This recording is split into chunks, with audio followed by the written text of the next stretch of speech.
So Dayz on console now has been out for around 2 years, possibly going on 3 years. It's around that time anyway. And I remember when it first came out, I was absolutely over the moon. I sort of grew up at the time where Arma 2 was big and the guys were making Dayz and people were playing it and people were uploading it to YouTube. So, and as someone who doesn't play PC, I was really looking forward to it for it to come out on console. And when it did, I was over the moon. And I was at college at the time when it came out, and I remember I was off for a week. And I put like over 40 hours into the game. I absolutely loved it, and still to this day I still play it now. But I see a massive divide of people about this game. Some people think it's boring and shit, whilst others absolutely love it. So I'm going to take like a deeper look at that today. Just in case you don't know, Dayz is an open world zombie survival game. It's a hardcore survival game, and you've got to sort of realise the hardcore element. It plays a major role in this game. It's actually one of the reasons people find it boring. It's difficult. It's a really difficult game, especially when you first start out. And a lot of people have bought this game thinking it's going to be, your typical zombie shooter or your typical survival game. It isn't. It's a bit more in depth. There's a lot more to learn. There's a lot more to deal with in this game. You've got, your diseases. You've got your sort of hunger that you have to look at how damp you are when it's cold and things. And the shooting mechanics in the game are really fucking difficult. It's a really interesting hardcore survival game. So first of all, to sort of look at this, I want to look at the sort of negative aspects surrounding the game. Now, as I say, if you first get this game, you think it's going to be easy. It's not going to be. It's a really difficult game to start on. The starting point of this game, where you spawn on the beach, you've got hardly any food, is probably the most difficult part of the game. And it's what puts a lot of players off, because it's the first thing you see. As soon as you spawn in, you've got limited food, and you have to try and survive with that limited food, which means you have to scavenge in the towns on the coast. And the whole idea is you start off on the coast, you work your way inland, build your character up, build your gear up, get some really interesting gear, body armor, night vision, food, weapons. Then eventually you want to start looking at building bases, do the PvP element, which is going up against different players, maybe different rival tribes or groups, depending on how people are playing in your server. But also you can just kill zombies and stuff, and you can just take over towns and things. It's a really interesting game, and what it leaves a lot down to is how the individual wants to play the game, which is what I like, and that's more of a positive aspect, but we'll go into that, the positives later on. So the starting of the game is very difficult in terms of trying to gather your food and water, because it's very limited, and on the regular servers, not the modded servers, the regular servers, there's hardly any food around. And what you have to try and do, especially after the new updates, is you have to try and hunt for animals instead. Now that seems easy, just saying it, but it can be really difficult. Sometimes finding the animals is really difficult, having the right things to kill the animals with, and then carve them and then cook it. It's a really in-depth game, and it's really difficult for new players. So what this usually means is people die quite a lot at the start of the game, especially if you've not watched any sort of content prior to buying the game. You've just picked it up, you've spawned in, and you sort of run halfway up the course and you're dead. You've starved to death, or a disease has got you. You haven't cooked your food properly. So it's a difficult game to start on. Another element which frustrates me a lot, and I think it's more of a console thing, this more than a PC. I've seen a lot better communities on PC, and don't get me wrong, there is still good communities on PlayStation, but there's fewer to say the least. Now, I personally prefer playing first person on this game. I think we've met better players in first person, and I think sometimes it can be more fair as well when playing the game. But some of the people you come across are just so PvP orientated. Now, one of the amazing things about this game is that you can sort of, if you want to, you can trade with people. You don't have to kill them. You can just, you don't have to kill them to loot them. Basically, you can maybe like tie them up, or just, you can trade items and things. And it opens up a few more interesting elements to the game. It's not hardcore, let's just kill everyone. But some people come onto the game and play it like that, and it's frustrating. And I suppose it is there. If they want to do that, they want to do that. But I wish people would look at the different elements of playing the game, because you don't have to play this game in that sort of let's just kill everyone mode. There's no need to play the game like that. I mean, there's so many cool different things you can do, and honestly it'd bring a better community onto the game, but that's one of my biggest complaints. Another negative aspect of this game is the glitches and the bugs.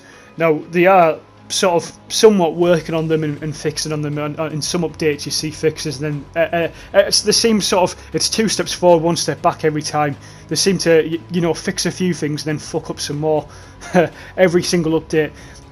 But you sort of, the more you play, the more you get used to it, and I think people have got used to it. It doesn't excuse that it should be on the game, but I think, they've brought it over from PC. It was always going to be filled with bugs, and the game has come a long way since the start, but there's still some bugs I got in week 1 of this game when it was released on console that are still in the game now. There's certain bugs, for example, one that I got the other day was to do with sharpening a stick to put some meat on to cook the food. And instead, my character decided to start eating the meat, and then I got food poisoning, and I spent an hour being sick, and it probably I nearly died actually. I felt like 3 or 4 times within an hour. It was terrible, but that's you get used to it. You do get used to the glitches, and I think sometimes it's just a matter of playing it. But it'd be great to see some more get fixed. Now, there's some of the aspects which are negative in this game, and I can completely understand why people don't play the game because of those sort of negatives. But for me, there's something about this game that sort of brings me to it, and I think it's the immersion. The immersion in this game is absolutely unbelievable. The map itself, it's sort of set in the Eastern European Cold War style. It sort of has that look, and just the way they've done the map is absolutely fantastic. The weather, the sounds, the weapon sounds. Honestly, I've never played a game that is as immersive as this game. And I think it's down to such a difficult beginning in the game as well. As I say, when you first spawn in, you've got nothing, and the first 3 hours of gameplay, you just scavenging and getting stuff, and in the end, you start getting attached to your character. And again, that brings in the immersion and stuff, and you're finding better gear. You found like an AK, or you found an M4, you found a sniper. You're starting to build ghillie suits. You're starting to build a base. You've got some food. After 20 hours of gameplay, you're starting to get comfortable with this character you've built up. And then all of a sudden you can get into this gunfight, and then you can die within seconds, and that's it. So 20 hours of gameplay was all of a sudden for nothing, and it's that sort of immersion that keeps you going. And it's a very, very, very slow-paced game for me. The way we play anyway, we try to play quite realistically. We just try to survive. We'll try not to get into PvP very much, but if it happens, we deal with it. But it's so let's say we spend 80% of our time scavenging, looking for items, looking for stuff to maybe fix our items with, or to get ammo, to get new weapons.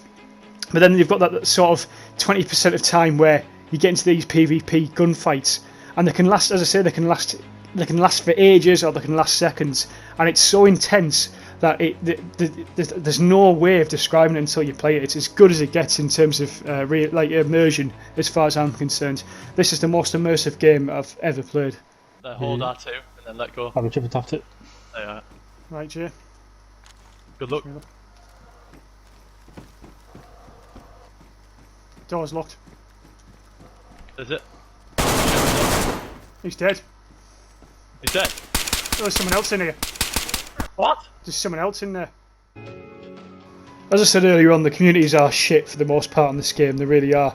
But it's the odd time, the odd interaction where you meet someone, or you just happen to be on the same path as someone, and you meet them and you can talk to them, or you detain them. You take a different sort of element, you go down a different route. Instead of just shooting them and instead of just killing them and looting them, you might just detain them using the handcuffs or the rope, or you might trade off and you might get some intelligence about a base somewhere, and you might loot it together.